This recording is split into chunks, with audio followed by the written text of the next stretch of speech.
My name is Rashid Adeyanju Omokafe, the striker of Netherworld. You are watching TalkingFootball.tv. Yes, welcome back. It's still the offside with Ken Gaddafi right here on TalkingFootball.tv. And I'm talking to no other person than Mr. Norman. I would rather call him Mr. Arsenal. Well, Norman, let's go back to Leicester. Yeah. They are the champions. Yeah. Would you say they are worthy champions? Did they really deserve it? Absolutely, I will, Ken.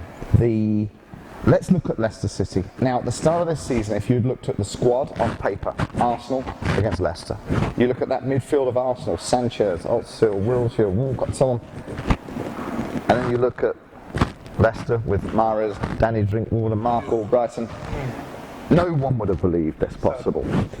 But I have, and fair play to Leicester and congratulations, they have been the best side this season. You don't win the Premier League without being the best. It's not like 10 points. 10 points. 10 clear. points. With 2 games clear. to go. Let's say with 2 games to go. Yeah. Because Manchester and some other teams are yet to play 2 games. So it's not even close. How did this happen? How did this escape Man City, Man U, Liverpool, and Arsenal? It's a brilliant question, Ken. Yeah. Now, I look back on football history, and I think football goes in cycles. Clubs dominate, and styles of football come and go. I mean, you go back to Wimbledon of the 80s and the success they had playing the long ball. I think what we can see with Leicester this season, if you think of how Arsenal's success has been designed by retaining the ball. That was the Wenger philosophy. Keep possession. Leicester have come up with a different philosophy. They do not dominate possession. Over the season, they're only averaging 30% of the possession in the game. And no, man, sorry, they don't even park the bus. They don't park the bus. They are dynamite going forward. They take risks. And I think this season, clubs have been unable to work Leicester out because they can hit you on the break at any given time. They've got this explosive pace with Jamie Vardy. They've got these game changers like Mahrez, who are given these fairly free roles in the side. I think they have instilled fear in clubs. And I will say, Arsenal are the only team to do the double over them this season. Yes, exactly. I was going to point that out. It was 5-2 away at Leicester, but that was a very open game. That could have been 6-all. 2-1 at home at the Emirates. It was closer than people think. They probably deserved a draw out of it. They're absolutely deserving champions. I think Ranieri's brought in a new style of football, something that the Premier League didn't believe would aspire to a championship winning side. Let me quote you here, Norman. You mentioned Ranieri, and this is very interesting. I mean, do we give this credit to Ranieri or to Nigel, who, remember, they had a run of 6 wins in the last 8 games last season, and that team remained intact. And would Nigel have won the title if he stood with the team up to now? You're absolutely right again, Ken. Nigel Pearson, as we look back, did. I mean, he kicked off this whole run of Premier League winning form. Would he have won the Premier League? I don't think we know, but I will say I believe what Ranieri was able to bring was experience. He was able to nurse them over the line at the end of the season. Now, Pearson's never had experience of doing that, so I think it's something we will never know. But I think real Leicester fans will give credit to Pearson as well, that he was involved in getting this project off the ground. Okay, now let's look at the players. Some of these players are probably, I would say, dropouts, or who probably did not succeed in top club. I think 2 of the players, Drinkwater and I forgot the other name, were with Manchester United before. Robert Hood was with Chelsea. Wes Morgan. I mean, he spent so many years with several clubs. Mahrez. Okay. Now, did these players really come to prove a point that, hey, we didn't make it at big clubs, but together we are one? I think some of these players don't get opportunities at the big clubs because the big clubs are signing marquee names.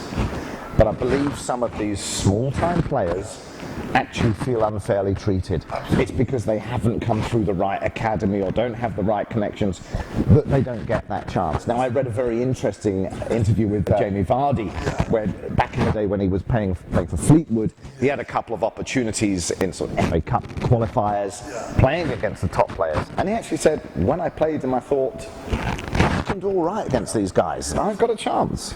So I think what they've done, they've come to Leicester, and I think absolutely they've got together, or Ranieri's got them together as a group and said, look, you're good enough. Yeah, I think they are players who could and should have had opportunities at bigger clubs, but unfortunately that's football at the moment. It's very difficult to break into the first team in a very, very big club. And in the Premier League, I think it's especially difficult if you're a British homegrown player, because it seems we don't regard our players as elite. We're far more looking for Spanish, Italian, German, French, Belgian. I think what Leicester players have done is prove that some of these underrated homegrown players are good enough. And exactly, that's what I want to point out, and why I sometimes feel disappointed with Arsene Wenger. I mean, his choice of homegrown players have not really lived up to expectation. So, is there something wrong?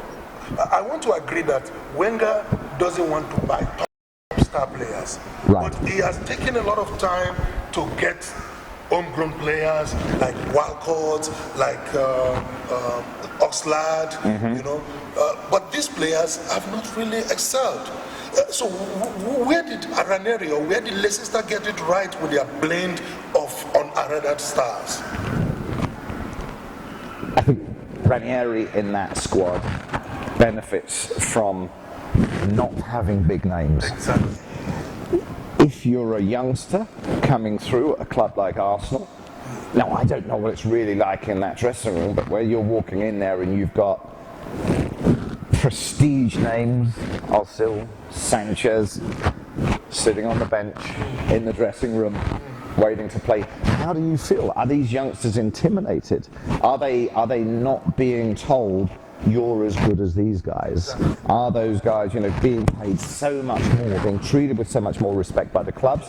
I don't really know what goes on behind the scenes, but it's something that myself and another of your pundits, Gareth Hollins, we've talked about this at length. You know, why is it, and it's not just at Arsenal, it's at clubs across the Premiership, why are the young English players not getting an opportunity? Is it, there's a question to be asked, is it because we generally have foreign managers, and foreign managers focus their transfer activity back into their home country or the European continent, whereas a British manager might have more of an interest in bringing on British players? I don't know, but absolutely agree. I look at Walcott, look at Oxlade-Chamberlain, and you think, why did these players never kick on and become what they were supposed to be? It's really a mirage, and we never get to know this, okay? But you made mention of something that Ranieri benefited from not having superstars, and that brings me to my next question. They're going to the Champions League next season. They will now have more games, because at some point we thought they benefited from playing less games. They got knocked out from most of the domestic trophies early enough.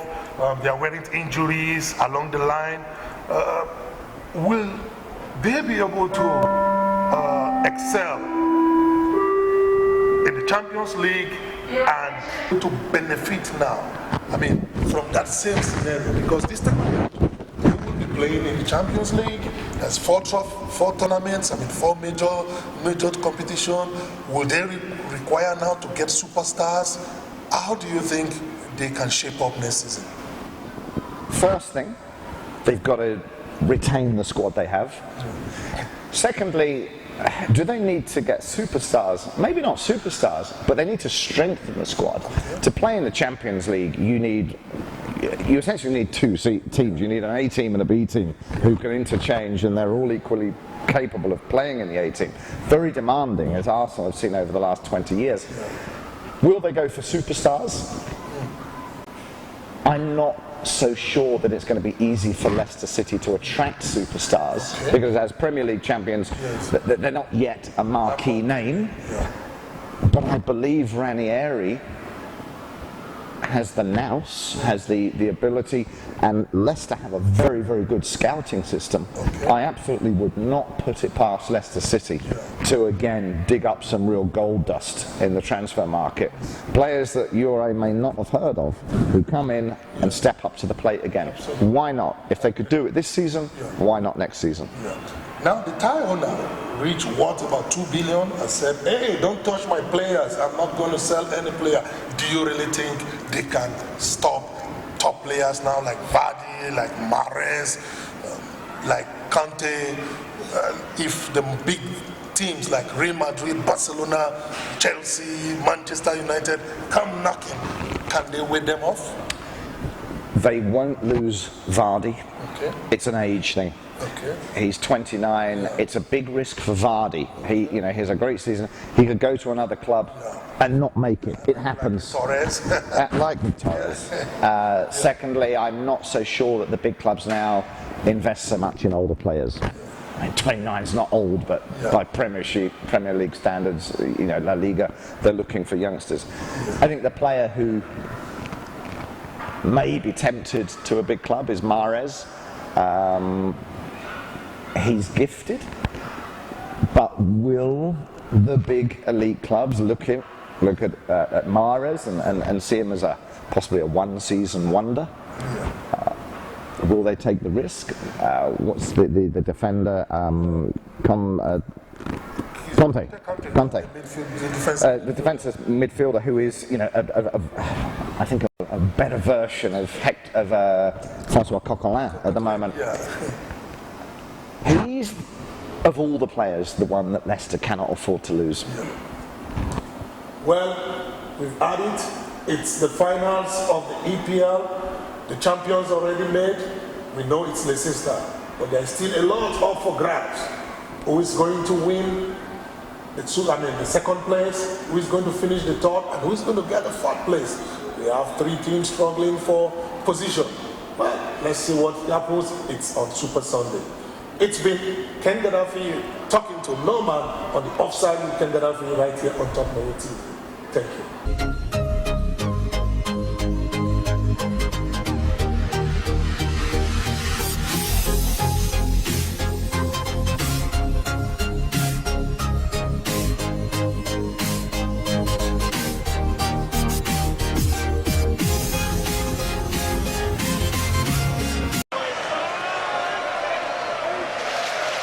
Modern-day football miracle. They have blown their rivals away.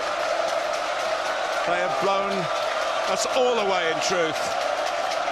Premier League champions 2016, the amazing Leicester City!